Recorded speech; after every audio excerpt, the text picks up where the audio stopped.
This could have been the first Do the Roses Align episode in which you were trying, like you were muted. And we played like that game that fucking Kristen Wiig plays on Saturday Night Live where I like try to guess what you're saying because, you know, the people can't Oh hear my you. God. So like I'm the only audio and you're trying to explain the show's chart and you're like, And you're just like, conjunct. and I'm like, 12th house.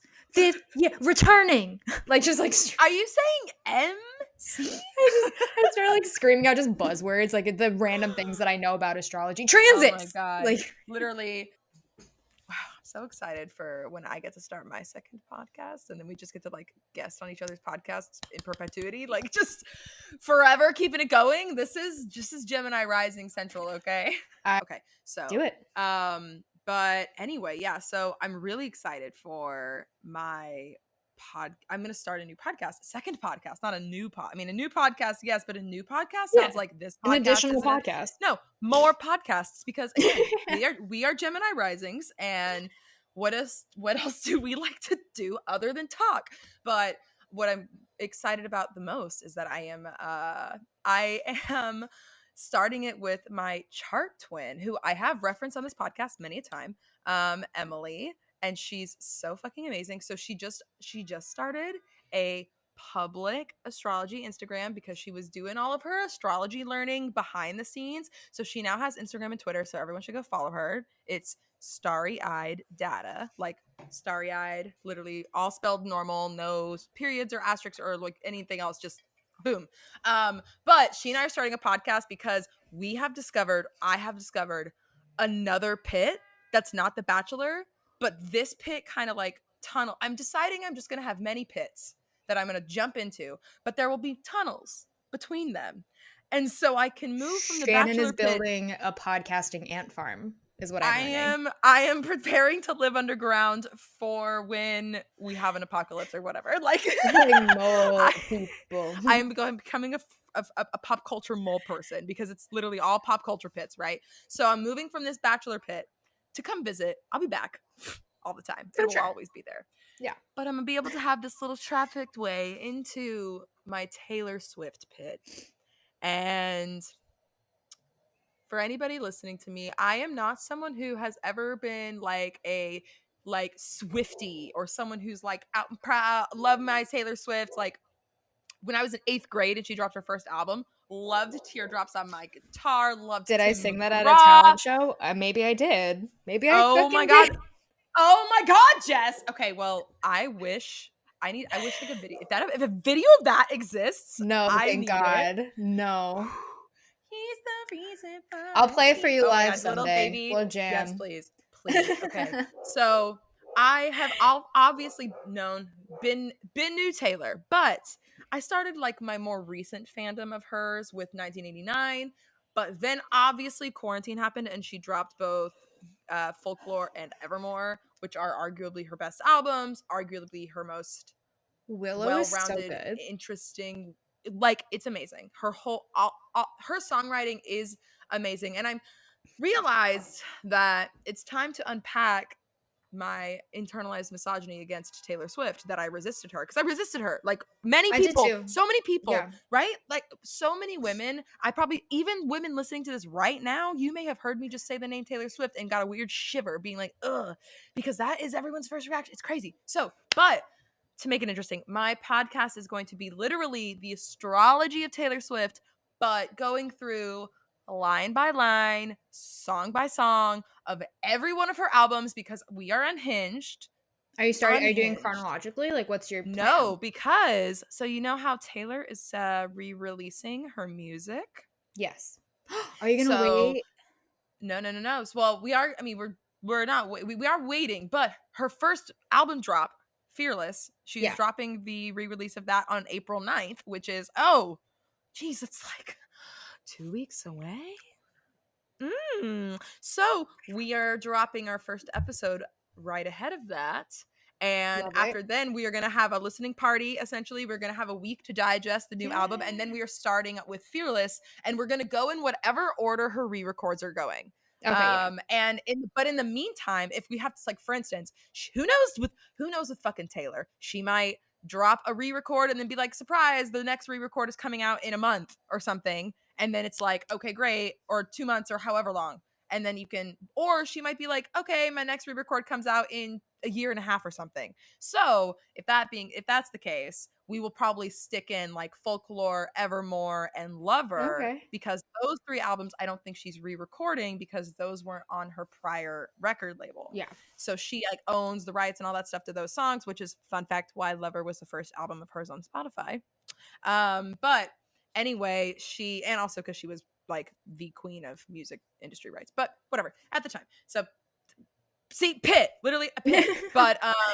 But anyway, so we're gonna do those, and we're gonna go in order with 3 records. And if there's a long time between them, we will drop in the other 3. But I'm so excited because her album, I mean, she writes all of her songs, and she has a confirmed chart. So it's like, fuck it, let's go. And she's awesome. Like, really, her music's so good. Even like, I'm listening to Fearless, which she wrote when she was like 15 and 16 and shit. And I'm listening to it like, ooh, these little songs I had no idea about, because Fearless in this time was when I was kind of like, on Taylor. I think. So anyway, get hype. Anyway, that's the Taylor rabbit hole. Because we have another rabbit hole. I have to tunnel back to my other pit, the Bachelor pit, Right. because there is much to discuss on today's episode. I'm ready for it. Much to discuss. So today's episode, we are focusing on the Bachelor's chart. So not the Bachelor Matt James, no, the Bachelor, the TV show, because TV show Bachelor, the TV show itself has a chart, because anything that has a time, place, whatever, like air date, stuff like that, has a chart. And so that being said, I ran the chart for the show many moons ago. no, literally, like probably over 2020 when I was watching. It was when I was watching. We've been talking about, maybe not necessarily even this Fair. episode. We've been talking about this episode concept for a while, but we've been talking about the show's chart existing for months and months and months. And that's just us talking about it, which means that you've been sitting on it for even longer than that. And I definitely talked about it on the episode about when we were talking, the episode that we'd had that came out after the Rachel Lindsay, Chris Harrison racism interview Hometowns? Scandal. Yeah. Was that Hometowns? I think it was Hometowns. It was over a month ago. I genuinely can't remember if it was Hometowns or it was right before. I know it was like, because it was February. It was February 9th, but yeah, but oh my god. Sorry, poor Olivia has been rustling all the stuff out of this apartment, going to drop off something. Anyway. So yeah, we pulled the chart a while ago. We've talked about it. I talked about it on that episode, which I'm assuming, probably was the Hometowns-ish episode, around there. Maybe before that, in actually. that zone. Yeah, I feel like it wasn't entirely. I'll check it out. Maybe it was. Fuck. Literally, actually, I think it was the week before Hometowns, because we were not excited to watch her like more than usual. Hometowns. But yeah, whatever. It actually was. We talked about it # then. Fire Chris Harrison is episode 8. If you want to go back and listen to that. Amazing.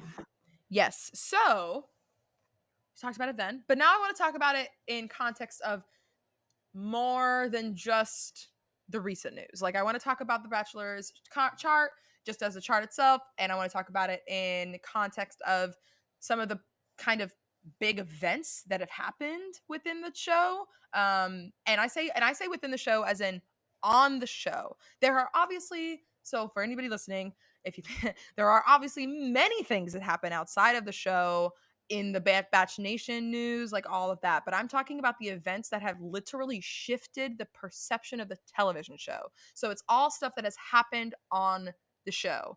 So I'm going to talk about like when Corinne and Demario had the sexual assault scandal. And then I'm going to talk about like when Rachel Lindsay was cast as first Black Bachelorette, even though I should really maybe look at that with the Bachelorette's chart in context, but it was huge news in the entire franchise, and it still, I think, shifted.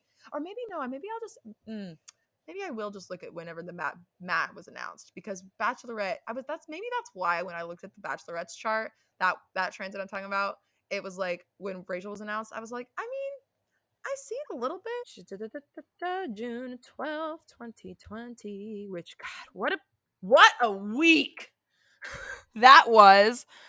God. Yeah. Oh my God. Hello, sun exactly on the north node. Wow. Oh my God. Okay. Well, we'll get to that one because that's more recent. I'm trying to go in somewhat chronological order so I can keep my own sanity. But okay. Anyway, so big events have happened in the show that have changed the course of the show's history, and all of that can be applied as a transit to the show's chart. So we're gonna do it. Woo! Or I'm gonna do it, and Jess is gonna react like a shocked person because it's gonna be crazy. Thumbnail. Yep. Ooh. But well, literally, I would like a pose for the thumbnails. Okay. Oh my God. Anyway, so let's talk Bachelor. Let's talk about it. Give it to me. So the sun, moon, rising of the show. The sun is in Aries, which is right now. Oh, by the way, Jess, guess what just happened? The show's birthday. The Bachelor just had their birthday, aka because The Bachelor aired on March 25th, 2002 at 9 p.m. So I have the chart listed at 9 p.m. Eastern time because the first people who were able to watch it were New York City / Central Time. We're bad friends. We should have held a party but, for it. Honestly, right? But it's okay. This is the party. Hey. Also, I don't want to celebrate them right now. They're Facts. annoying. But so we've got an Aries sun, a Leo moon, and a Scorpio rising for the show. They're so with the Scorpio rising, that means that the show's ruling planet is Mars. Gee, I wonder why there's so many fights. I was just thinking, like, what the fuck? How is this not like a UFC and the Mars hybrid show? Oh my God, literally that's why we basically watch UFC fights on all the dates every episode, like forced violence dates, Aries sun, Mars ruled chart. Oh, hello. So, plus a Leo moon for the romantic fantasy of it all, because that's what Leo moons love. And Leo in general loves a good like romantic gesture, fantasy moment, all that. But the moon sign, Leo moons, that's like their emotional candy, you know? Like they love that shit. If you know a Leo moon and you're trying to flirt with them, do a Bachelor style date and they will freak out, even if they know nothing about the Bachelor. Just take them on a helicopter. Fuck it. Well, so the Mars sign of the show, since it's its ruling planet, is in Taurus, which is interesting because since it's a Scorpio rising, we have the Taurus Mars in the 7th house. And the 7th house rules relationships and marriage and partnership. It's amazing how this just works, right? But it's funny because it's ruled by Mars in the 7th, and not many of these relationships actually last. Like most of it still, they still break up, or there's lots of drama getting there, right? And Scorpio and Taurus having that axis on the 1st and 7th, even in a personal natal chart, it really is like this very passionate, intense, loyal force that like they want it to work out, and you go into the show and you are forced into that mindset. There's no other mindset you get other than like you're getting married at the end.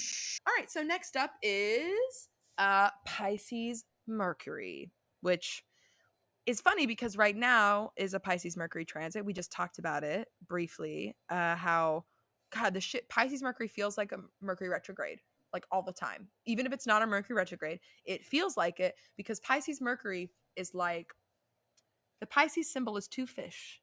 Imagine those 2 fish trying to talk to each other. It would just sound like that's literally how Pisces Mercury is when you're like under the transit. And also if you have it natally, it's like you're trying to communicate, and Pisces Mercury are the people who communicate in story and metaphor instead of just like a direct like this happened, this is a thing, this is I think this or whatever. It's like, well, it just feels like a magical myth. Like you're just like, what the fuck? But then technology is just to shit. Imagine if you threw your phone in the water and tried to use it directly after. That's kind of how it feels like I've Pisces done that Mercury. before. So it's funny that the show has that, because think about the conversations that happen on the show and how nothing is actually said half the time. Like Pisces, like Very face value. literally and the conversations on them are all, not only that, they're produced to shit. And a Pisces What? Mercury, That's the it's most like shocking just thing you've said so far.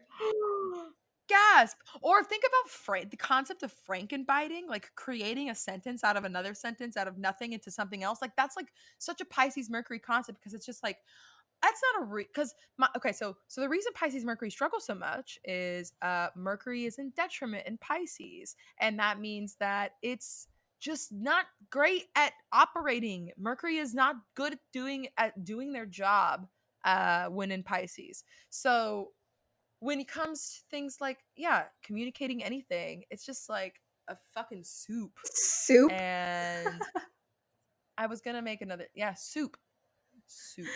I have like Word soup. Word vomit. Word no, I like vomit. word No, soup word much better. vomit is, well, it's funny because I think about, what is it? There is a term for something like word soup. Word like Okay. Okay. gibberish. There we go.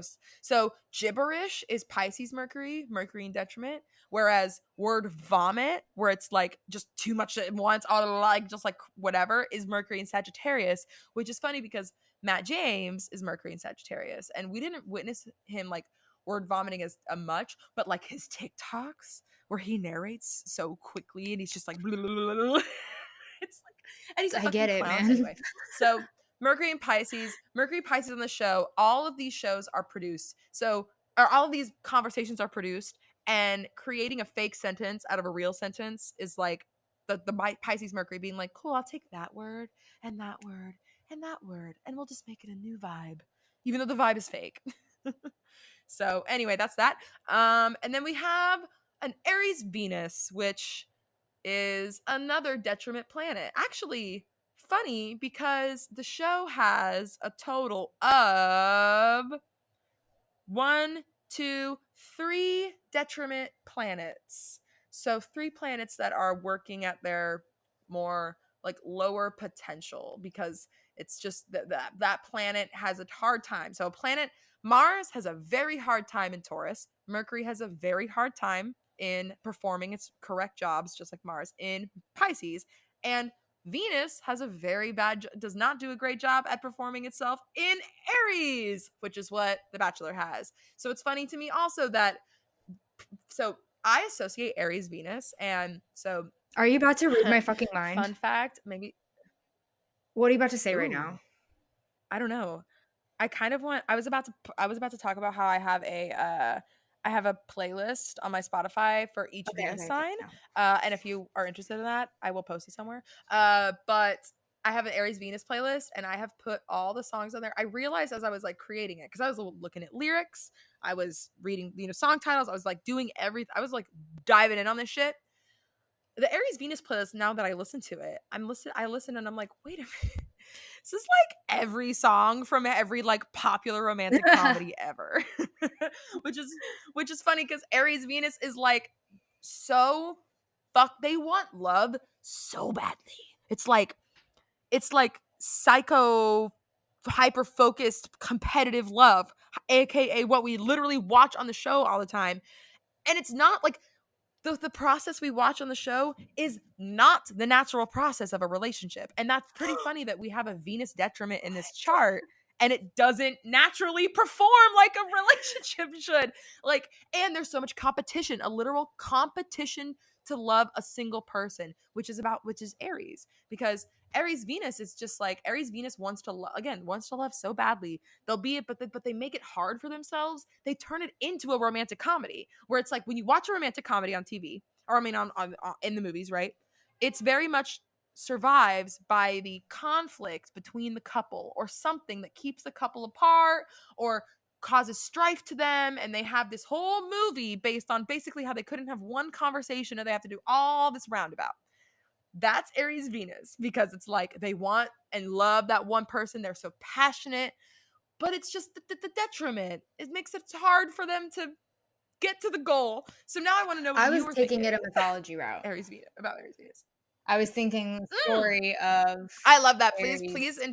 please enter all mythology reference because it's generally Yeah, I mean, correct I was when it thinking comes to of astrology. obviously Aries and Venus if you were to take them as the names. Those are you're one, you're going Roman, one you're going Greek, right? But like the story is we have Aries and Aphrodite like set to be lovers, like should be soulmates, like are in this like forever long situationship almost, and they can never really make it truly work because there Yep. is just so much conflict at the heart Venus of and their Mars. relationship. Yeah, exactly. Like Aries, Aphrodite, Venus, Mars. And then, like I said, like, of course, it's funny because you have like Aries and Venus, and those are like not the same, but they are Yep. the It's same. conflict, Yeah. but it is. I mean, it's like it is the it is the literal combination of the two because so just like you can take so like what I did with the ascendant where I was like, okay, so we have Scorpio rising, which is ruled by a Taurus Mars. You can do that for every planet. So the Aries Venus is ruled by a Taurus Mars because it's a Mars rule sign, Mars sign, Aries in the sign of Venus. So it's crazy that like the the ruler of that is still in the seventh, so it's still again relationship focused, but then it's fixed, a fixed sign. It's like I must hyper focus on the one It's, person, the Bachelor. He is my I one just, I had the goal. thought in my head that like the relationship between like whether it be like Aries, Venus, or like the mythological counterparts, it's like the divorced pair or the divorced couple that co-parents like successfully, but like there's so much passion there, and like we know the line between love and hate is very thin, but like they are divorced, there is Oh, conflict, but but they like it's love to fucking hate each other, but will always like it'll love always and burn, hate right? both Exactly, stem the from passion will passion. always be there, but it'll never be healthy. Yeah. Well, it's funny because you're mentioning this. I was just talking to Emily about this. Ha ha ha at Starry Eyed Data. I was just talking to her, and she kind of had the like aha moment that is the fact that, and I knew this too, but it's so funny how the conversation just happened, and here you are literally bringing it up. But she was talking about how wow, like the oppositions in astrology, so Aries, Libra, like all of the different oppositions, they are all based on Venus opposing Mars, the moon and the sun oppose the luminaries opposing Saturn, and Mercury and Jupiter opposing each other. So it's like all of these all of those traditional signs oppose each other. So it's funny that you're literally talking about Venus and Mars being in a situationship that never ends. Like they're the opposition that is always tied together, but they have to find the balance. And that's how you work opposition. If you have oppositions in your chart, that's how you work with them. You got to find the balance. One will never be gone, one will never be Compromise, like and you compromise. can't lean in. Like sometimes there will be times where you need like one of the side of the opposition more, right? But anyway, so it's funny because you want to know why I love the Venus and Mars are opposite? Is because Venus and Mars both represent war. Um, Mars, obviously, we know why Mars represents war, battles and fighting and weapons and all that. But Venus operates under war because Venus is the original. She decided how you spend all of the war spoils. You go to war and then you get land, you get money, you get jewels and treasure, right? Or whatever the fuck. But so it's funny that like, you know, that Venus and Mars are both sitting here like operating on the war table, but they're doing different jobs. Which is why everybody should always let women at the table because men can't solve everything. That's actually, but seriously though, like the what is it? Men go, which I actually hate that they say men go to Jupiter because I'm Yeah, like men go to men go to Jupiter to Mars, get more women go to Venus. Scoopiter. Cardi or Megan who? No, none of them. Yeah, so anyway, we gotta have women at the table or your war room is not gonna be, you're not gonna know what to do with everything else post fight. And that's so true because think about all of the men who have like colonized and fought for places and land, and then the second the war is over, they're like, no one. But anyway, so we got the Aries Venus on Bachelor's chart, Aries Venus fighting for love. So that's the big three, the little Oh, that's three, as I cute. like to call the little three, being Mercury, I love Venus, and that. Mars. I know, right? It's like kind of going around on Twitter, and I'm loving it. So the other things I want to mention. So I mentioned the 3 planets in detriment, right? We've got Pisces, Mercury, Venus in Aries, and Mars. Actually, wow, all 3 of the little 3 planets are in detriment. That's wild. Okay, so but then we go over to Jupiter and Saturn, which are 2 important planets as well. They're like the bigger boys, right? So Jupiter is the exalted planet in Cancer. Jupiter in Cancer for this Bachelor chart, which is, of course, if you know anything about exaltations, I've been talking about exaltations in reference to like Pisces Venus a lot because we just had the Pisces Venus transit. There were a couple Pisces Venuses on the show. But essentially, like detriment planets are, the planet is not happy in that sign, isn't performing very well. The exaltation is like, it's like when you put like when you take, you're at work, you're in your fucking zone. Or actually, no, actually, I heard my favorite way that I've seen exalted planets described is that there are the detriment planets who are like not the guests at your home. So you have a party, right? You invite over a bunch of people, and the people that come over who you don't know that well and they don't know you that well are detriment planets because they are uncomfortable in the space. They're uncomfortable in your home. They don't know you really well. They don't know this place. Doesn't make sense. Planets in fall are your like shitty family member that you still have to invite anyway. Like you can't avoid getting them there, but they you know that some drama, you know something's gonna fucking stir up, and they kind of wreak actual havoc because they know how to fuck with you in your house, right? But then you have planets in domicile, which are like, references like Jupiter and Sagittarius, or Cancer moon. Those are planets in domicile. Those are the people who had the party. They are comfortable in their home. This is their home. We got it. We know what's up. But the exalted planets like Jupiter and Cancer are they're the best friends of the hosts, because the best friends come over and they know the shit. They know everything as if it's they live there. They know how to find all the little extra quirks. They know every single thing, and they bring the fucking party. You know, when your best friend comes to your party at your house, they're ready to go. They're coming with the 30 rack. They've got the weed. Not the they're like, let's 30 rack. go. So it's like, right? I'm saying. So it's like, it is, the exalted planets are sometimes end up being the biggest hot messes at your house because they're your They're fucking best comfortable. friends and they Yeah. got too They let wasted. go. Yeah, they're way too comfortable, but because you're still domicile, because again, you're comfortable, but you can't fully let You gotta loose because watch. you are still Yeah. hosting other people. Right. So, exalted planets, they are super fucking fun, but then sometimes you're like, oh my God, you gotta relax. You gotta fucking put the drink Well, down. You gotta like yeah. stop screaming at me, like That's screaming interesting. too It's like, loud. the Yeah. saying is always like, So, it's always Jupiter the and host that has the least fun. Yep. Which is funny because sometimes domicile planets, so they seem like a blessing, but sometimes those, like, because that planet feels so comfortable in whatever sign is its domicile, it doesn't try to do any work to change. Like when you sit around in your house, you're not you're not sitting here like trying to show off for anyone, but you're also not sitting there trying to challenge yourself. And so, I'm thinking, so it's so quick list of domicile planets is Sun in Leo for Sun in Leo. We've got Cancer moon, we've got Are you reading my Mercury in chart or Gemini, what? Mercury in Virgo, but also it's, I know, right? Um Venus is in Taurus and Libra domicile, Mars domicile in Aries and Scorpio, Jupiter domicile Sag and Pisces, and then Saturn's domiciles are uh Capricorn and I was gonna Aquarius. say, So I'm pretty sure you yeah, you just, have a couple yeah. domiciles in your chart. So sometimes it's funny because with your chart, you have the domiciles there helpful because you do feel comfortable. Like Leo Sun feels comfortable expressing their identity, which is why they get pushed down into being egomaniacs, because people are jealous that y'all are so comfortable with your sun. Like you're so able to just identify as whatever you want.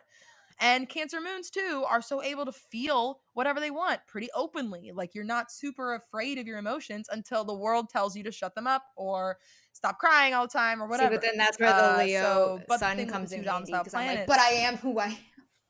So you're explaining a lot about you're like, I my. am who Okay, I I get am. it. Yup. And so those two planets too at the same time, they're able to, like, sometimes they can be too comfortable. And again, your identity, but you're both your natural and your emotional identity, you just fixed fire, right? Fixed sign Leo. You're probably not going to want to change who you are, Why would even I? if I'm it's like perfect. necessary in the moment. Why would I'm I like, want to I change? am I'm just kidding. perfect. But yeah, so that's the quick rundown on all of those. I love the party analogy, and I wish I could remember who it was. I feel like it was my friend Ursula, but I cannot remember. So the reason we have Jupiter is exalted in Cancer is because Jupiter is the ever expanding planet. It's the planet of like knowledge and wisdom. And who has all of the knowledge and wisdom in the world or claims they do, if not mothers, aka why Cancer kind of gets that exalted spot with Jupiter. Plus, Cancer is all about like birthing, literally like mothering and like birth, the acts of like being pregnant. That's like the most Jupiter thing ever, a giant orb on your fucking body. Like, anyway, so Jupiter in Cancer is a fucking mess for the Bachelor, and it's in the ninth house, which is even funnier because the beliefs of the show, like the show's beliefs being like in the Christian, like the way that the show ran for so long, Yeah. white, Christian, obviously straight, but like that that exalted Jupiter in the night, like the ninth house is what rules our belief systems, and like religions fall in there and stuff too. So obviously the Bachelor is not a religion to some people, but it is very much, this exalted planet is able to wreak havoc with like pushing the beliefs out no matter what continues, and people reward it. And guess who else, or what else I should say, has an exalted Jupiter in Cancer in the chart? The United States of America. Oh. So the United States' chart is a Cancer Sun, Aquarius Moon, and Sagittarius Rising, which makes all the fucking sense. If you just heard that out of Yeah, my mouth and wait. you were like, It's "Oh my like god, everything you what?" I'm like, said, "Yeah, exactly." the picture became like a little more into focus. Like every Yeah. sign that you mentioned. So, exalted Jupiter in United States chart, it doesn't surprise me why the culture of the show, which also could arguably be a Jupiter concept culture, like because it's under this, it's things that enrich life and like what make it, and because culture is art, is media, is things that like that, and that's all Jupiter stuff and Venus, but different elements, right? And which is funny because Venus and Jupiter are both the benefics of charts, which are good influences. Venus does good things, Jupiter does good things, but can be too much of a good thing, can also be a bad thing, hence exalted planets. So Interesting. we'll get back to that though, because I'll talk more in general. But then, okay, wait, yeah, Jupiter, and then Saturn and Gemini for the show, which is actually funny. That just made me realize that Chris Harrison has a Saturn in Gemini, and he is having, so that meant he had his first Saturn return was becoming the host of the show. So that's pretty Yeah, it fascinating is. What? because Saturn returns are a big moment, and whatever happens during a Saturn, your first Saturn return tends to stick until your second one. Obviously not, but well, actually, ooh, wait, Saturn in Gemini, Saturn in, where are we at? We're in Saturn in Aquarius, so he's having a Saturn trine right now. But whenever Saturn, I wonder if he's gonna try to squeeze out hosting the show until Well, 2023, which is when Saturn rules Pisces. Saturn is in Pisces, and that will be that'll be a Saturn square for him. it's suspected that he will And be back for wow, Michelle's season. yeah, I have a feeling they And I might think that push if this this doesn't knock him out, there's nothing that could knock him out. So if he comes back, he is back until he says because like what could they fire him for after until this if not for this? I okay, yeah, wow. Well, then my immediate prediction is that he'll be out by his next Saturn square, which is going to happen in Pisces Saturn, because he's a Pisces, or he's a Gemini Saturn. which also means that is when the show is going through a Saturn square, which would make sense because if the show lost their host, that is a big tense moment to figure out, do we stay on the air? Do we get a new host? What do we do? So that's my guess. And wow, fascinating. But anyway, so Saturn Gemini for the show, which of course it is because it's a TV show. Gemini rules things like media, television, technology, also just fucking two-faced bullshit that happens on the show All all that the time. fake shit. All the time. Yeah, exactly. Like it's I mean not to stereotype that Gemini stuff because hello, I'm a Gemini rising. We both are. But look, when the shoe fits, it fits, right? Like I like to think that I'm tactful. um yeah, we are exactly. You have to learn when to stir the shit, you know. If So, you were honest all the time, you would just be rude. yeah, exactly. Well, anyway, so the show is also the show is in Sagittarius Pluto generation and has a Neptune and What's Uranus as in old as Aquarius. But Uranus was us, almost in right? What year Pisces. So it's did it start? so Oh, 2002. why did I? The Bachelor is Gen Wait, what? Yeah, why Z. the fuck did I think? Oh, because they have 25 seasons. I don't know why I'm like, it's 25 years old. No, no, it is not. Okay, Yeah, no, right? It is heard. 19 years old. And 19 is a 19 is an eighth house perfection year. So, perfection years are every year of our life cuts out and focuses on a house in our chart. And obviously there's like all things happen throughout whatever. But starting from year 0, so age 0 in the first house. So your first house year when you're age 0 is literally like I'm a human. I am a body. I am a baby. What the fuck?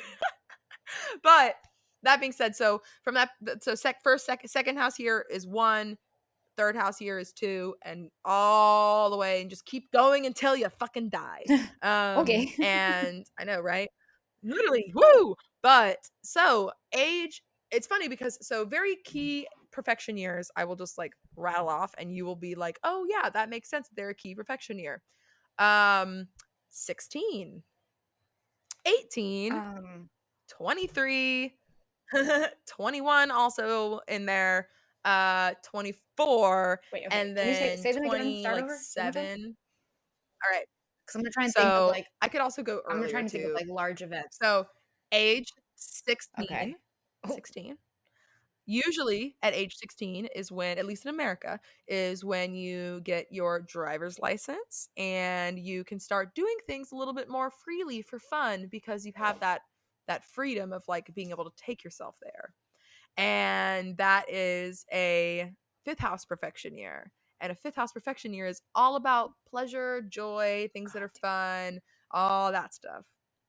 The next is 18 because it is a seventh house perfection year, and it is the also it's 18 is usually a nodal reversal time too, so there's like a lot of other things happening in your chart. But 18 is a seventh house perfection year, and usually 18 is when you're moving out of the home and you're kind of experiencing the world on your own, but other people are kind of still helping you out or showing you what the ropes and all that stuff.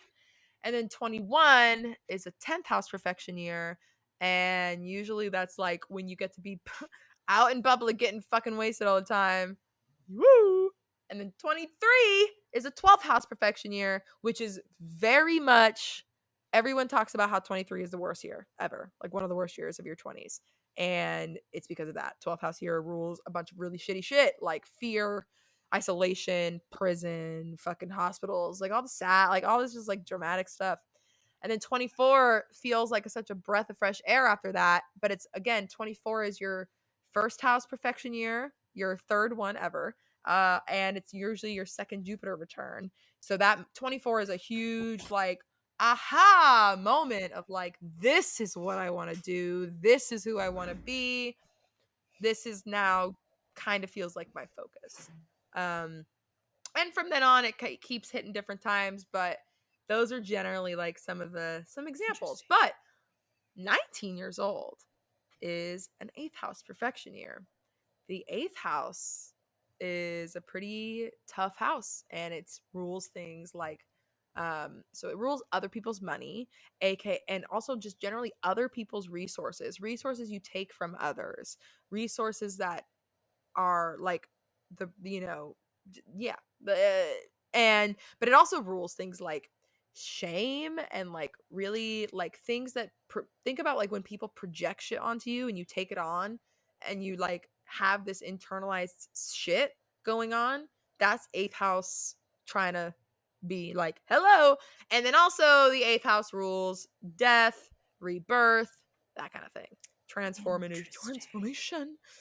So it's funny that this is about to be an eighth house year for the show, because I feel like, and within the eighth house in the chart of the show is Saturn and Gemini and the North Node. And right now, the show is having a nodal return, and the nodes, if you remember from previous episodes, the nodes are triggering what trigger the eclipses every year, and what signs are going to be the eclipses are going to be in, because eclipses happen in pairs and groups, and they happen in cycles of the same opposition, of it being like, okay, we're having an eclipse in, so this year will be, we'll have an eclipse soon in June, because it'll be the Gemini sun and the lunar eclipses, and then we'll have them again in December, just like we had them last December. So these same sign oppositions are being activated. See. And the show has a Gemini North Node. So it's interesting that we are having these all of these intense moments. Feel like the show is hitting a point, right? Like a breaking point, not necessarily, but like a major fucking shift.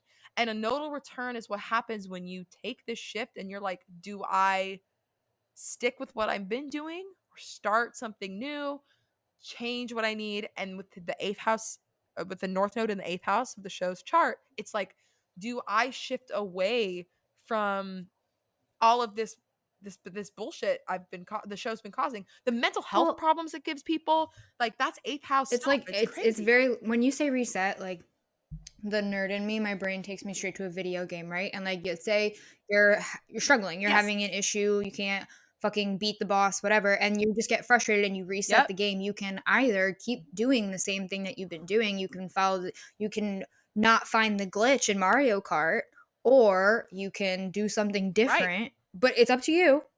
But you have reset the game. The reset has happened. The reset is happening. And what you do after said reset Is you is can exactly your prerogative, you either as repeat our and try Queen again and Brittany make it, says. or repeat and try again, fail over and over. Yep, you have like, Yeah. what a perfect metaphor. I love that. I'm probably going to use that now for nodal That's returns. why I'm here. Love you. That's my No, I that's love what it. I I bring love it. to I the need, table. again, Pisces Mercury metaphor moment here. So yeah, nodal return. So we're gonna do that. They're either gonna make these changes or they're gonna fucking not. And let's hope, at least if I don't know. Again, with the Chris Harrison thing, like, because this is like maybe when, well, I guess now it's only been a couple days since the show has kind of been 19, right? Like, so we are only just now beginning with the perfection year, but I am fascinated by how it goes. The other thing that's funny is that the eighth house, since it's in Gemini, is ruled by Mercury. So that perfection year will be ruled by Mercury.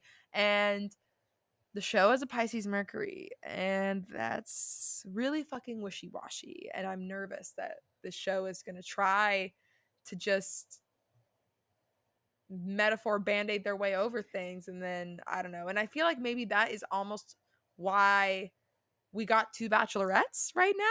Like that Pisces Mercury transit of like, this doesn't make any sense. Why is this happening? I think that I don't okay, this is going to be really No, you're harsh good. terminology, but just to like set the context that I'm looking for, I think that Katie being combined, like Katie as Bachelorette with the addition of Tasha and also Caitlyn, like every single piece of that, this whole season is an Yes. experiment. Like Katie is a real bachelorette, sure, but like Katie is not the real bachelorette. She's the test bachelorette to see how things without Chris Harrison go, and if they go well, then we won't have You're Chris so right. Harrison back for Michelle when it's time. And if it fails miserably, then that will be their excuse to bring, and I genuinely do think that it has very little to do with any kind of social climate and has everything to do with Yep. ratings. I think that if they see that the season with Tasha and Katie or Tasha and Caitlin and Katie does poorly, then they'll be like, well, we have to bring Chris Harrison back. And then, as Yep. we said before, I then there's no definitely feel getting you're right. I fucking feel rid like of they're in a him. He's the demon that you can't invite into your home. Like, you got him You're out. literally Like, please do not exactly, invite him exactly. back So in. actually, so it's funny you mentioned that because again, sounds like the nodal return is literally them trying. Like this is them trying to get a new thing going, right? And it's of course Gemini. They couldn't pick two. They couldn't pick one, so they picked two. Also, it's funny because Caitlin Bristow's a Gemini and Tasha's a Virgo, so both of them are Mercury ruled, and their Mercury Well, ninth house year or their Mercury eighth house year is going to have two new Mercury hosts. It's like you can't make the shit up. Shannon, this is literally no, but this is Yep. literally the game reset we're talking about, right? Like you've been fighting your boss X amount of ways, and you're like, it's not fucking working out for me, so let me press reset. I'm gonna try a new character with a new fucking cheat code. And if that doesn't work, I can always go back to trying the Yep. same shit that I was trying before, and hopefully it'll work some other time. But let me just let you It's know, and that's exactly what this feels like. I really fucking hope. Look at this. Oh, Look we're at doing this. Look at all this sp- connecting that we're you oh, you doing. ready to do some really crazy connecting because I went in. Oh, So I you went in, know I and like I am. You said know early I on in the am. episode, I found a bunch of the dates, important dates, air dates of things that have shifted the show as we know it. That being said, they are um, Rachel Lindsay being cast as first Black Bachelorette. I had looked up. I looked up Corinne Sure. and Demario whenever they had their issue on Bachelor in Paradise and were concerning sexual assault, and the show had to shut down and get all this stuff. Yes. That one is crazy. That one has a timeline of multiple different dates of like when the literal sexual assault happened, when the show was shut down, when they sent all the cast home, all that stuff. But I picked only a couple of the dates that were like super like because I could have that one I just could have that could be a literal episode on its own if I wanted to, but not related. So um then so Rachel Lindsay, Corinna DeMario, then I had Demi coming out on the show and all of that. And wait. Oh, and then obviously, I was like, there's one more. Why am I blanking? Obviously, the Chris Harrison, Rachel Lindsay interview. And then I like recently, I quickly pulled up the Yes. Matt James announced as Bachelor. So we should start chronologically. So we're gonna go Yes, please. with chronologically. The first thing that happened was Rachel Lindsay being announced as the first Black Bachelorette. And so at the time, we had the sun was on almost exactly on the show's Uranus. So the sun was in Aquarius and it was right on top of Uranus. And that signifies to me the identity of the show, aka sun, is being shifted dramatically and shockingly, right? Because Uranus is about shifts of change and shock and like revolutionary moments and all this shit, right? So it was a Right. revolutionary moment to put Rachel Lindsay up as the lead. And however, the shock, do you remember when they announced it? They announced it before she was off the show. And they Yes, basically I do spoiled remember that themselves. So actually. it's like the Uranus was like, Yep. oh, surprise. Like we didn't even so it's also funny to me too. They were so quick to announce her because they were ready. They were like, look, we're doing a black woman. We did it, just like they did with Matt James. Wow, I wonder if the charts are similar. Say they are on fucking theme. They Yeah. So Sun was on Uranus. Mercury was on. Mercury was right on. Wow, it's fascinating how this is. Mercury was right on top of the show's Neptune, which is fascinating because Neptune is the planet of illusions and celebrity and all of this glamour and but also this like foggy shit. And I think it's interesting that Mercury also wow, I just now caught myself. You're right. We do mm, say that all the time. I think it's interesting. yeah. I think it's It's interesting mostly that I do it compulsively, but it's like, you know what's interesting is something that we you and I literally say all the keep time just like it's the Gemini back and forthing to each because other. We're just like it's it's so interesting. This interesting. shit is fucking interesting. But for real though, what is interesting? Talk about So it. Mercury on Neptune is essentially just this like ne- the the message of this moment with Rachel Lindsay becoming the first Black Bachelorette was foggy. You know, it was like, and the way that it panned out is messy for her. Like she is now put in this weird position of being the spokesperson, but a spokesperson that is just like never perceived as she is. Like people think she, even some of the people that like aren't not even racist people, you know, some people didn't like her in the beginning. I mean, some people did, but she just has this react, I don't know, the way she communicates with us and the way that this was communicated to She's us very was given to us an polarizing. illusion. What did you say? What did you say? I said she's very polarizing. Yes, exactly. I also think that too has to do with the Sun Uranus moment. But what else is interesting is Venus was right on the show's sun sign. So Venus was in Aries, along with Mars, not too far off, and Uranus was on the show's Venus. So it's having both two Uranus activations. So two surprises. Venus on the sun, Venus, a woman, Bachelorette, Rachel, is the new lead sun of the show because the sun in the show's chart definitely represents the lead, whereas the 10th house and the MC represents like the host, in my opinion, because it's like, and the Bachelor, and I guess the Bachelor too, but more so who is presenting us the show, the ABC, the host, that kind of stuff. And Do you think, I'm not trying to throw a wrench no, into go ahead, your, I know that this is something that you've thought about a lot. throw a wrench. Do you think and here it comes.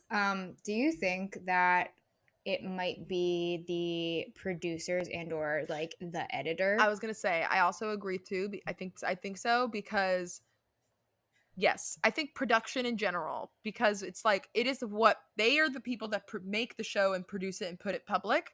Um, so like, and also it's the moon. The moon in Leo is there, and the moon is the shadow planet. It works in the nighttime, and that's producers are the ones who are working behind the scenes in the shadows to make all this happen. So Watch it. so in my opinion, those are the Yeah, kind sorry. of like, no, you're fine. Those are kind of the biggest like moment, like that's the most important parts of the chart in my opinion, which what's going Yeah. on. But what I also, Saturn at the time was in Sagittarius when they announced Rachel Lindsay, and that is what the show's Pluto is in. So it's interesting that they're putting the responsive, like the Saturn responsibility, the responsibility to shift, to transform Pluto the show, right? Pretty wild. Yeah. So that was Hmm. 2017. So what also happened in 2017 was the Corinne and DeMario incident. That was the fall of the 2017. So what Yeah. I have the first date that the assault happened, which Oh, and if you're like me and you didn't know about this because until after the fact because you did not watch that season, oh yeah. there was an incident that actually I didn't watch it. So So okay, do so you the did incident was, yeah. so yeah, wow, huh, gosh, backstory. I forgot that this could be, some people just may not have watched Oh, this. I Yeah, literally I wouldn't have thought about it if it weren't for the fact that I only read about it and I never yeah. actually Well, like that's, you read about it I because it wasn't was watching that major season. news for the show. So, Yes. I what watched. happened was Corinne, she was on top 4 Nick Viall season, and Demario, Corinne Olympios and Demario Jackson, I think it's us. Wow, whatever. He was on Rachel And Lindsay season. he was on Rachel Lindsay. Yeah, Yeah, okay. he was on Rachel He's the one that season. had the girlfriend that didn't have the girlfriend. Yup, he was the one who went home pretty early on a basketball date because some girlfriend came in and dropped. Yep, crazy thing. So he was on back. They were on Bachelor Paradise, and while filming early on in the very early in the like show's filming process, Yeah, within like the enough first so few weeks yeah, it for was like sure. enough so to where they were able to put it as the literal beginning of, like, they addressed it on the first episode. Yeah. But what happened was Corinne and Demario had been drinking a lot. This was right before this is the moment that shifted the alcohol. Well, not the moment, but one of the many moments, and kind of the last straw moment of shifting the alcohol limits that people are able to have, because they were both very drunk and they essentially had sex in the pool, or the hot tub. I can't remember if it was the pool or hot tub, but they were hooking up in the pool or hot tub, and then it kind of turned into this discussion on sexual assault and consent. Corinne and Demario had to both make statements about the fact, because they shut down filming. They almost thought the season was going to get canceled. But they shut down filming. They sent everybody home. They had Corinne and Demario made statements. They had all of this was happening. This controversy was happening prior to the premiere of the show itself. This was all pre-game stuff.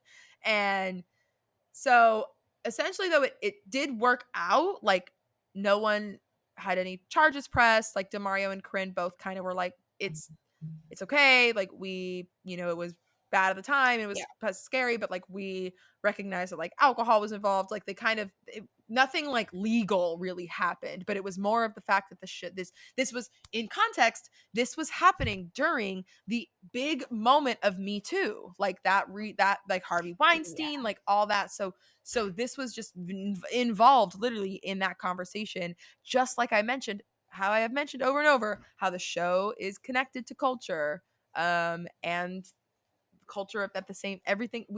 Our society is intertwined with the show, because the show has these moments happen in perpetuity with it. So that being said, the filming of this happened in June. So I checked the transits then, and it's fascinating because the exact date that this happened, the moon was in Libra conjunct Jupiter, and Jupiter was retrograde. And what's interesting what's interesting, God, what so that being said, Jupiter is like, this was in the 12th house, of the show's chart, and it's essentially something is happening in secret, and that is that's showing me that this emotional but big moment, because Jupiter retrograde, it kind of was a weird misunderstanding, but not like that was what it kind of ended up being. But it's in the 12th house, and that's when that happened. And so that being said, the 12th house of the chart is basically what I attribute to what is going on, that the show that we can't see, like the audience, because the 12th house in our own charts, like our natal charts, is what we hide from ourselves, because it's the house that is behind the ascendant. So our ascendant is like who we are, what we are, our body, everything, who we are, whatever, our person. So the fact that the 12th is right behind us, it's kind of like, it's like our peripheral, and we can't quite always catch a glimpse of. So the moon Jupiter stuff happening there is interesting. Opposite. Actually, let me look at the exact date. Where's the moon? 12. So the moon was pretty close. The moon was opposite the sun, and Jupiter was pretty close. They were close to opposing opposing Venus. So of course it's like this issue that is messing with the show. Also, the sun was in Gemini in the 8th house of the chart, and the North Node at the time was in Leo, right on the show's moon. And it was like a moment of like, shit, we might have to change this. Like, we might have to not have the show. Like, this might derail everything. But then you go back to the day that it aired, and I love like this exercise for me, like looking at all these different dates. It was fascinating because it's like a game of the MC, because the MC is the midheaven, and that is the public highest point of our chart. It's high noon when we're whatever day we're born, whatever sign is it, the MC is the sign that was straight above our heads and right up with the sun. So when the show aired and they started addressing the sexual assault, the sun and North Node and Mars were in Leo, right on the MC and the moon of the show's chart. So everything that was happening prior became public. Also, Jupiter, which was retrograde at the time of the sexual assault, was direct at the time of it airing. So all of the issues that happened during retrograde pulled for like basically they worked through it, and they were able to be like, okay, we can air something, like we can do this, we can put it out. And and the sun on the MC and all that stuff. Again, it's like, cool, we could put this in person. However, Mars on the MC is like, we're putting this out for people to see, but people are going to be upset. Like, this is going to cause drama, literal Mars, right? So, wild. Also, Venus was not far off from Jupiter. The moon was in the seventh in Taurus, and Saturn was also, Saturn was retrograde, and it was getting really close to the show's Pluto. Like, Saturn is at 21 degrees and Pluto's at 17 degrees. So it was getting really close to Pluto. Basically, like, y'all better take responsibility for this shit that has. And also, think about it. Like, sexual assault and sexual misconduct is not new on the show, but this was the moment that Saturn was like retrograde and was like, I'm getting close to your Pluto. You have to take responsibility for the shit that you have been sweeping under this rug. I'm going to dredge it up and I'm going to make you change. And I think that's also why, again, North Node, what we were talking about, the North Node activation on the moon, it's like they can't hide it. They literally couldn't hide it. There was no way they could hide the sexual assault stuff if they wanted to air this season. So it was like, boom, we got to do it. Oh, and not to mention Chiron at the time was in Pisces, right on the midheaven. So again, Chiron is like, show us your wounds, talk about them. Let's work it out. Anyway, fascinating. So North Node activation happening there. And then let's move forward so we were in 2017. Let's skip ahead to 2019 when this is more positive and a more fun one. Demi. Demi comes out and is the first queer person, or not, she's not the first queer person because we had Jamie, who was on Nick Viall season and was openly bi, but she was the first person to have a queer relationship. And also, let's be real, Demi was a character that the show loved. So her coming out, they were able to see it and be like, oh, we can use this. We can do something here. So yeah, I'm not gonna lie to you. Now that I'm thinking about it, I know that it's not directly related to everything. I mean, I guess maybe it is. Maybe this is what you're about to say. But the fact that the show even like showcased Demi in the way that they did should have been the signifier that like things will be downhill from here. Yeah.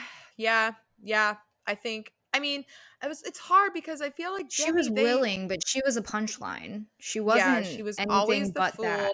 but she was also everything.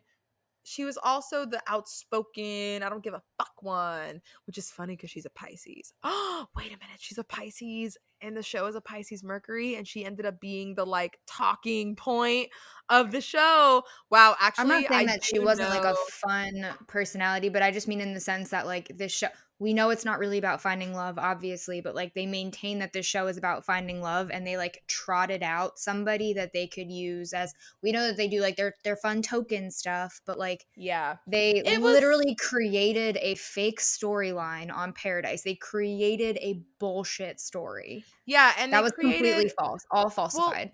and it, right, like they, like Demi knew from point blank that that Kristen was gonna come, or Kirsten was gonna come on the show. Kirsten, I can't Christian, remember.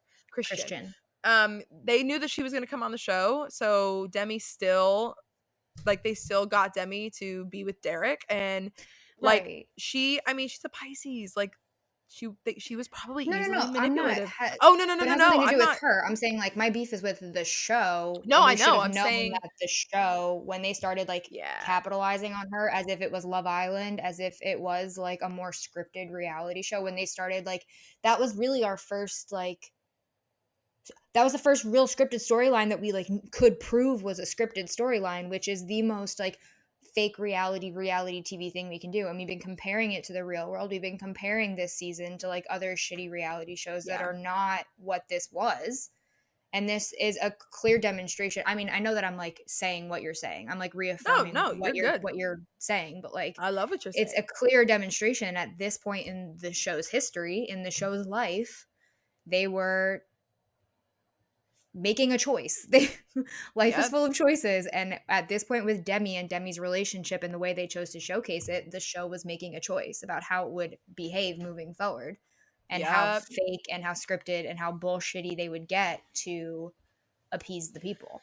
Yeah, and I think but what I was saying when I mentioned like when she's like she's a Pisces, I was saying it Yeah, sorry. not to talk not yeah not to not like, wow, oh my god, Pisces words, not Not to, to like, combat me. discredit what you're saying. I was Yeah. saying that as a Pisces, she is someone who is probably susceptible, much more susceptible to the show. Also, if I remember correctly, she's a Scorpio rising too, which means that I could they see have it. the same ascendant. What? You follow her on Twitter? She's a shady bit. I could see her being yeah. Well, oh yeah, she's definitely so shady. No, I remember during her season when she was still air like her Colton season was airing, and I was like loving on her. I thought she was funny. I remember watching her on a live, and I need you to know that I never watch Instagram lives of people. Like unless it's Yeah. like I No, me know neither. someone. Yeah, like what the fuck? Why would I do that? I But for never some do. reason, I was on her live, and out of nowhere someone asks her what her big three, like what her chart, what her sign is, and It she was straight meant up to be. replied with Pisces sun, and I can't remember her moon, but if I looked up her chart based on her birthday, I'd be able to figure it out because of that. But she said Scorpio rising, and I immediately remember being like, wow, oh my god, I think she's a triple water sign. She might be a Scorpio moon too. I will tell um you in a second. oh hell yeah. But she uh so she told me, she said that, and I remember just being like, oh my god, I just saw her she said her big three. Oh my god, Oh I my was so hyped. god. Do I you was wanna super love me hyped. forever? Yes. I got you. I got you, baby. Wait So till you see Demi, what I send you. Wait till you see how ooh, good I am to you. did you just send me beautiful? I love that she's on Astro theme. That's so funny to me that she hit that level of fame. Oh, I love too that she's a Leo midheaven, and her coming out moment on the show was in Leo season and on her midheaven because so, fun fact, everybody. One of my favorite things as a queer person to do is talk to other queer people about when they came out and look up the astrology of it. Because guess what? More often than not, there is an MC, a midheaven activation. There is something going on with the midheaven because you, as a person, are coming to terms with who you are and you are publicly stating it. And it's usually sun stuff, usually moon, like something sun, moon. It's amazing. Like I love it. And of course, looking at Demi's chart when she came out on the TV, on show, on air, Sun, Venus, Cazimi conjunction. What that means, Cazimi, Cazimi, for all of you Mercury people. That means that the Sun and Venus, or the Sun or Mercury, or literally any planet, is right on the Sun, and that essentially Cazimi is a word that means under the sun's beams. So that's why when a planet is really close, it's Cosmi. So Interesting. Venus and Sun right I'm there learning so much today. was, I know, Venus and Sun right there. We just had a Venus Cosmi, because I never know Cosmi Cazimi. People say it different ways. I think it comes out of my mouth as like Cosmi better, so I'm gonna say it like that. But we just had one in Aries this past weekend, and along with a full moon, it was a very fun weekend. I saw lots of people having a lot of good times. But generally with that, it's just like a great time for love life. Venus Cosmis, like when the sun and the Venus, it's like the Venus and Venus and the identity of your identity and Venus are just connected. Everybody's loving it. So she had that Kazumi right on her midheaven. I love to see it. And that being said, it was on the show's midheaven too. And Mars was conjunct the show's moon. And it's like, again, they're putting out this moment, this person who's also a Leo midheaven. She's coming out on the show, midheaven stuff. And we have Uranus in the seventh house at the time, which is, ooh, let's switch it up and let's surprise people with a different kind of relationship that we're going to see on air. And oh I god, wish it would have wow. been real. I know, I wish they wouldn't have broken up, but it doesn't matter because No, I it's mean, like, still I within the just wish that context of the there would have show. been, like, a legitimate, organic A relationship, like same-sex literally, connection. like Like, I wish they that need to it just, existed without it being it would fucking be so forced on this easy. show. It would literally be so easy for the show to cast just a couple of bi people on The Bachelor and The Bachelorette to Well, put them on Bachelor in Paradise. but like we've said before, I think in an episode, it is alleged that that does happen. Yeah, but usually when that's happening, I think the alleged part is that they're fucking bored and horny, so they're all Well, fucking yeah, each yeah. No, other in yeah, isolation, kind of like right. prisoners do and shit. But because they are, I mean, think about it. They are prisoners. But so back to Demi's chart, or Demi's coming out chart with the show. Chiron was right on the sun of the show. Was in Aries, exactly. But it was retrograde, which is funny because again, it didn't really go anywhere. The retrograde, like that, we had to. Chiron is the wounded healer, right? So the show was trying to be like, bring up this wound. Like, you don't have queer people on the show, Hmm. and how can you find this representation of it? And they were like, cool, let's put this on here. And the moon. Oh, look at that. Moon was opposite. No, at the time the North Node. Wow, and at the time the North Node was in Cancer and the South Node was in Capricorn on the show's Chiron. The show has a Capricorn Chiron, and of course, oh my god, of course it does. A show that's fucked by the systems that it applies to itself. God, oh my god. Astrology people, like deep astrology people listening to this are probably laughing their asses off right now. But I for real, wish like that the I way that can't you're believe talking that. about it, I wish that the show could be. I don't wish this because I know that it would be like a fucking Hal via Space Odyssey 2001 type deal. Like, I don't wish that the show could be a sentient person, but like, I wish that the show could be like a sentient being for a minute just so we could talk about Yeah, this. I I would just want to love to chat, read for this show. Would but it love would to have read to for be it. like powered by a limited fuel source. Like, you could never Yeah. like, that would actually scare me. Like, that would be the AI that would take over the fucking world and make it a dystopian Oh, wasteland. it would. That would be stressful. That would be stressful. Wow. Ugh. Sorry, I don't know. I was just Well, like, I wish that we could talk to it, no, but like, you're that would right. be scary. Yeah. Well, I only have my last thought on Demi's moment is Mhm. that Jupiter at the time was in domicile in Sagittarius. God, 2019, Jupiter and Sag. We didn't know what we had until it was gone. The second Jupiter left Sagittarius into Capricorn, we were in lockdown and we couldn't travel and we were all in COVID. Like, What a year it's been. oh, it was beautiful. Jupiter and Sag. I went to Italy. God. Anyway, Jupiter and Sagittarius was right on the show's Pluto. So it's funny because we had the more negative moment of the sexual assault had Saturn on the show's Pluto. So it was a responsibility to change. But this moment was Jupiter on the show's Pluto, which is a more positive thing. Like, hey, you got a queer person. Like, let's show this. Like, let's do this moment. And also, since Demi is a Pisces, she's ruled by Jupiter. So I think it's interesting that this Jupiter is That is happening on interesting. Pluto, right?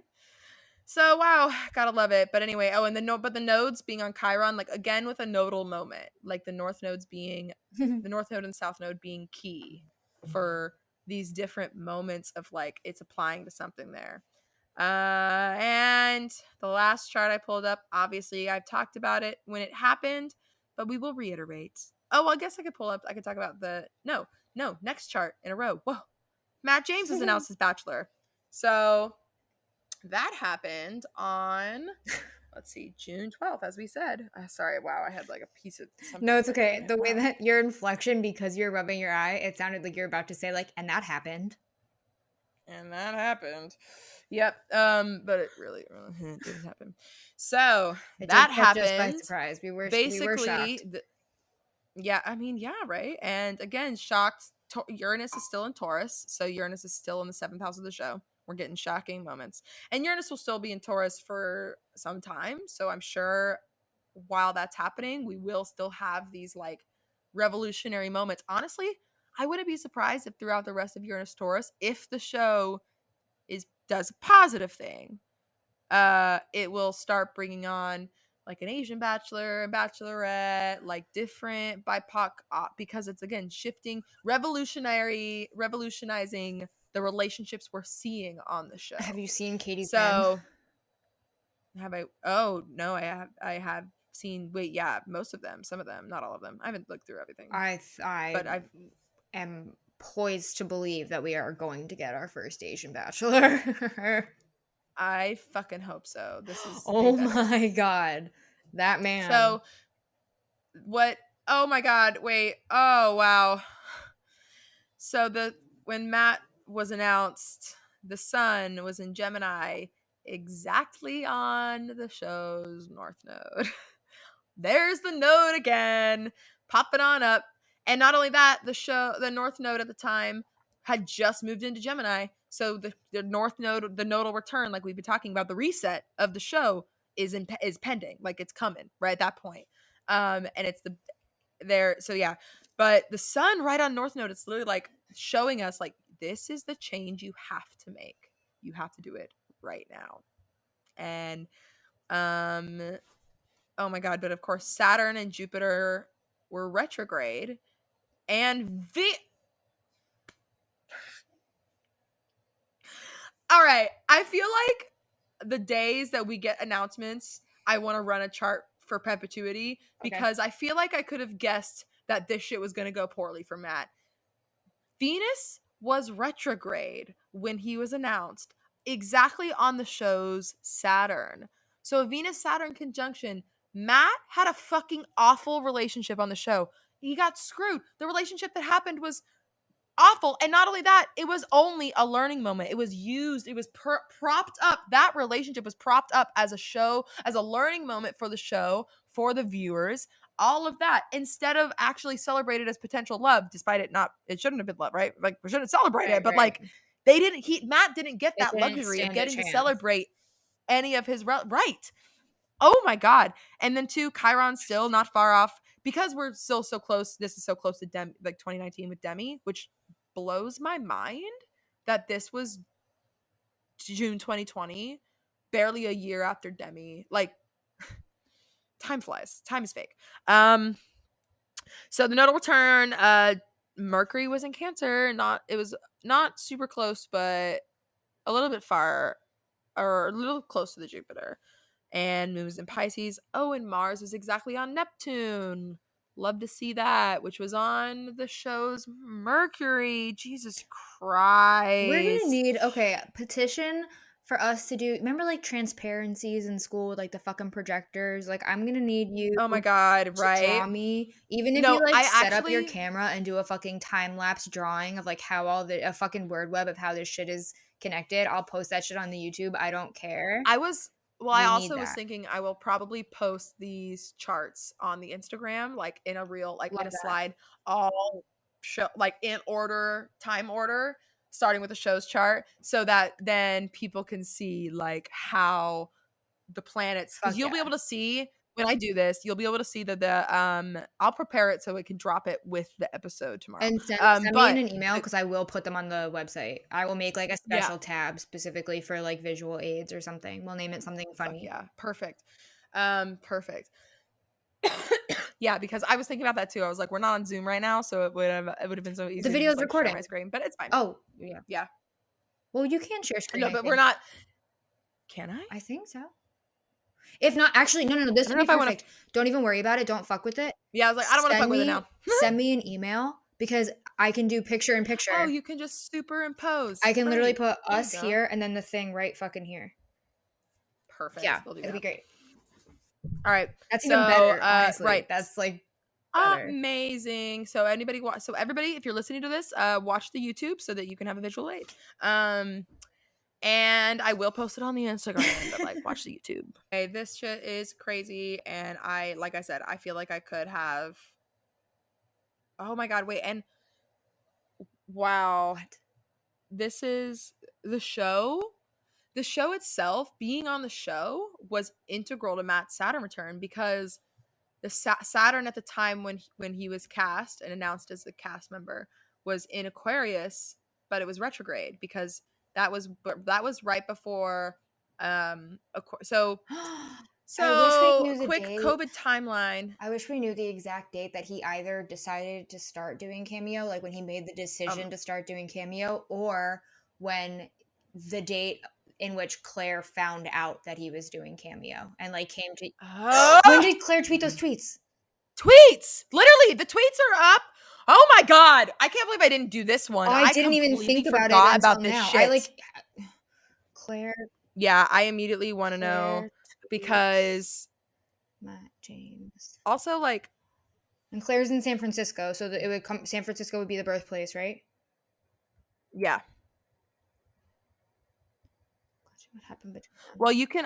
If you send me the date, I'm gonna put a transit to No, the no, show's no, that's right. chart so I Oh, can okay, see what was okay, okay. happening. Oh my god. April At 25th. 3:26 p.m. Oh my god, you got an exact I'm time. looking Hold on, right I'm at actually the just gonna tweet. run I'm that. looking right at it. Okay, wait. I'm just gonna run my own chart on No. my phone instead of. Or wait. Okay, hang on. Put this All over right, listeners, this is here. happening in real That time. chart. We are doing real time looking up because we need to do it. Okay.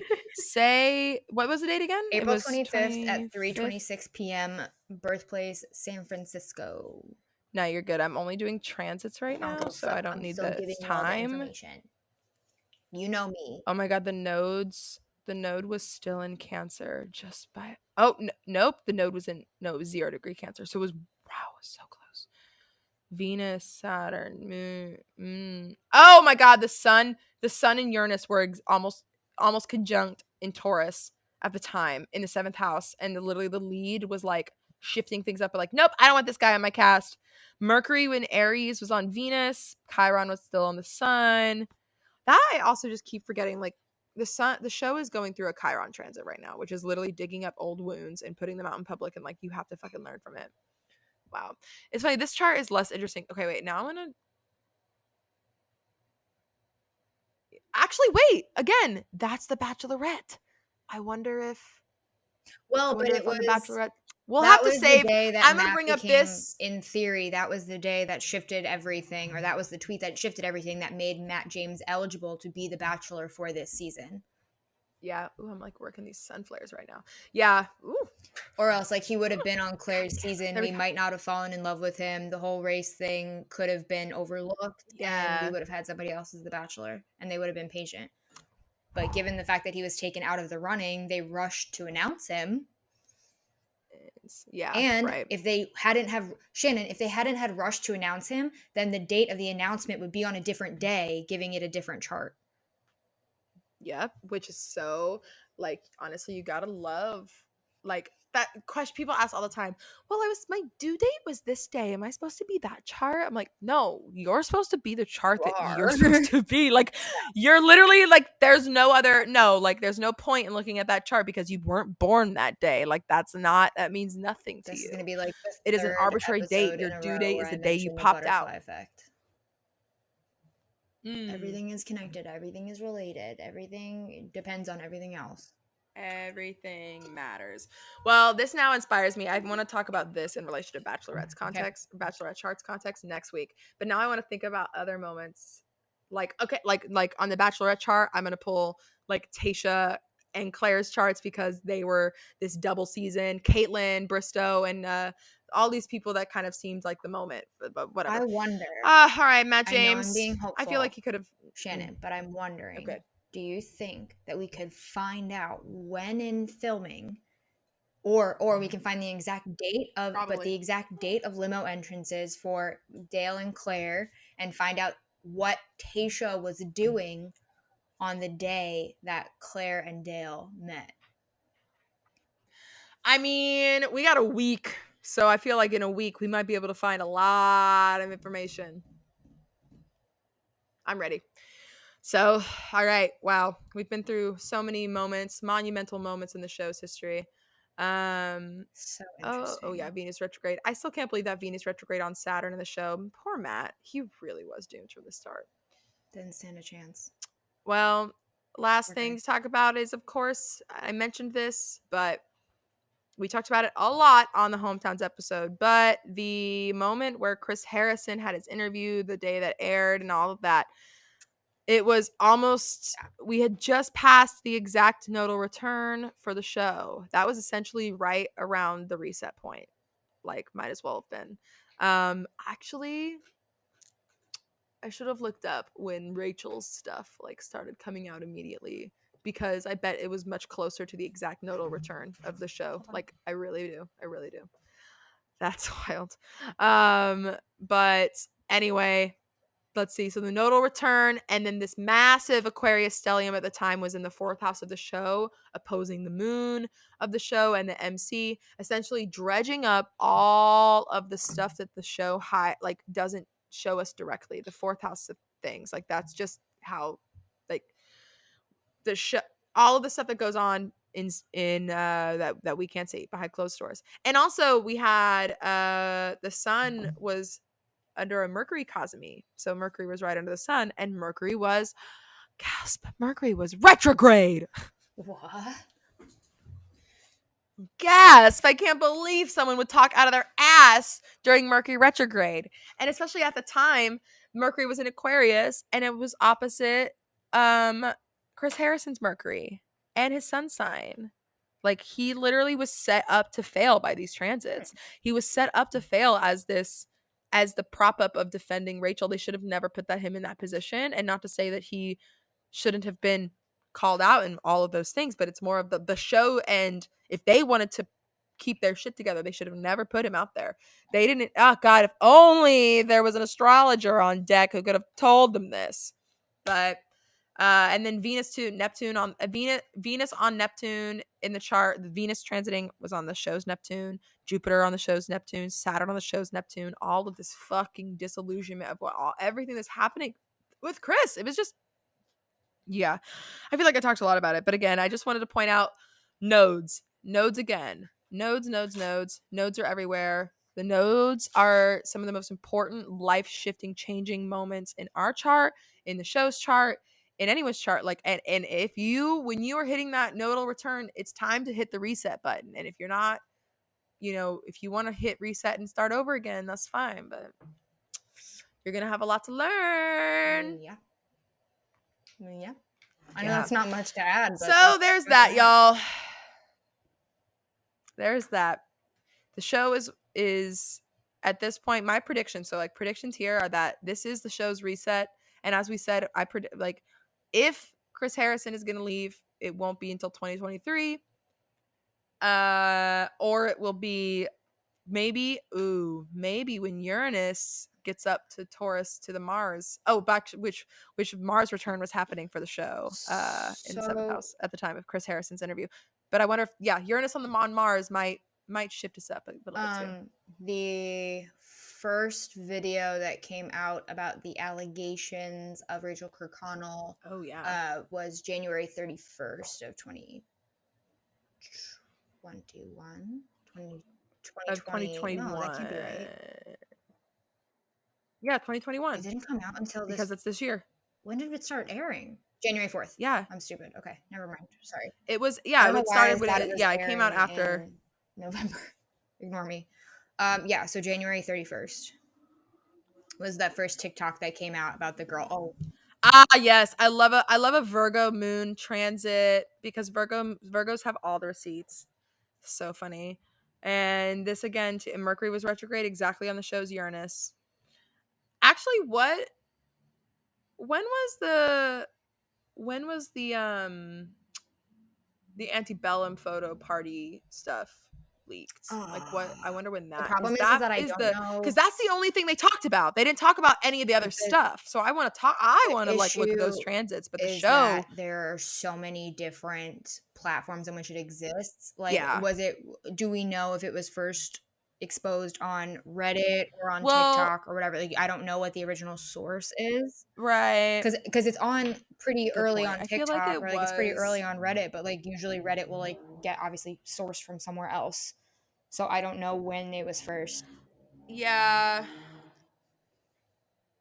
trying to think of where I remember looking at it for the first time. The first time that I saw it was, I think it was Reddit. Yeah, the first time I saw it was on Reddit, but that was because people had compiled a master list of Rachel Kirkconnell's stuff. Like, I remember it coming out, but it was like old news on my homepage type deal. Yeah, makes sense. Well, if anybody listening to us knows whenever, wherever, however that came out, and if there was that moment happened, let us know. I'm sure it was. I mean, it was definitely still during Mercury retrograde because Mercury was retrograde when this came out. So like for forever, the whole fucking time. Yeah. Wait a minute. Hang on. Did I really? I did look that up, right? Yeah, I did. February 20th. I don't know. Well. Anyway, that's that. And this show is crazy, and it is going through a moment. It is having a moment. Going through a phase. And delayed puberty. Literally. I mean, it's 19, so That's when it's time to make the shift. And I have little to no hope. Look, the show wants to resist everything. Like, oh my God, it's stressful. But I can only hope for better. And I'm intrigued to see how the Bachelorette stuff goes. And I'm intrigued to talk about the Bachelorette because that show, the Bachelorette itself, has a different chart with different things happening. And so obviously the Rachel news is related to Bachelor, but things like, Caitlyn and Tayshia and even like Rachel Lindsay a little bit might relate more to the Bachelorette's chart, and I don't know. I haven't checked. I don't know because oh God, but I'm Me too. excited. So that'll be next episode. So And I'm gonna in the meantime, if you know of anything, if you can think of anything that is like next level Bachelorette history. I mean, I think I know everything. I maybe I'll think I do know like off the top of my head, but who knows? a nice like 3 times speed Bachelorette skim of like all the seasons. Ooh, Maybe that's what I'll do. wow, that's But wow, on I 3 love that for times. you. I can't watch them Yeah, like until I see something that sticks out. Like, That's oh, I really remember pay that moment, attention. and then I'll pause and I'll watch and I'll make a note. But that's an undertaking. Wow. Well, I'm gonna Yes. go because I'm gonna my delivery of the thing that we were not giving a free sponsorship got here today, Mine and I'm came very hyped to yesterday. cook dinner. I made something yesterday for lunch. We have to text. Yeah, I was good. You have to text me about your recipes that you got this week because I want to know if we got I'll any cut of the this same. out. I got Meatless Monday. for Love that. all of the listeners. Okay, yeah, but let's get back. Don't forget to follow us. I will link all of our respective socials down below. Check out our website. It's fucking beautiful. We both worked really hard on it, so go look at it. Yeah, oh my gosh. I'll link that. And we both being like me looking No, at it, no, both looking of at us. it, being like, Both yes, of Jess, us. I love sat this. there and everything I did, I was like, what about this? Do you like this color scheme? And you said yes or no. And then you went in and you fixed margins and shit. Like it was us. No, we're I not. feel like They that was sponsor not- people I too. don't We're know not when that plugging was. them either. Oh yeah. You can bleep me out. But yeah, wow. All right, yeah, the website, YouTube, Instagram. Follow us everywhere. Go. You can never have Love too us. much of us in your life. Rate us on Rate, iTunes. review, subscribe. Yeah, Tell your friends. We both have other podcasts that you should love subscribe us. and listen to, and those will be plugged in due time. Yes, mine will be Yeah, out soon. Get ready. I will definitely promo mine again the week that it drops and with the actual name and everything. Oh yeah, we got it. But right now it's all still yeah. But we've got other things going on that you But- should support as well, because why wouldn't you want to support us in all of our endeavors? And we know that you like things that are not The Bachelor, so do we. And if you like astrology, especially for me, I'm all doing astrology about a lot of stuff. If you really all the like time. It's Shannon, not just Shannon will The also Bachelor. be on my podcast frequently. So there's that. Yes, talking probably about astrology and other stuff and food. I can't wait to talk about food. Thank you all. With you. Yeah, like, no, me too. Like extra. Thank you all. Yes. Thanks for listening. We love and appreciate you. And thank you for. I hope that you enjoyed this deep dive into the Bachelor's chart, and love y'all. Mean it. Talk to you soon.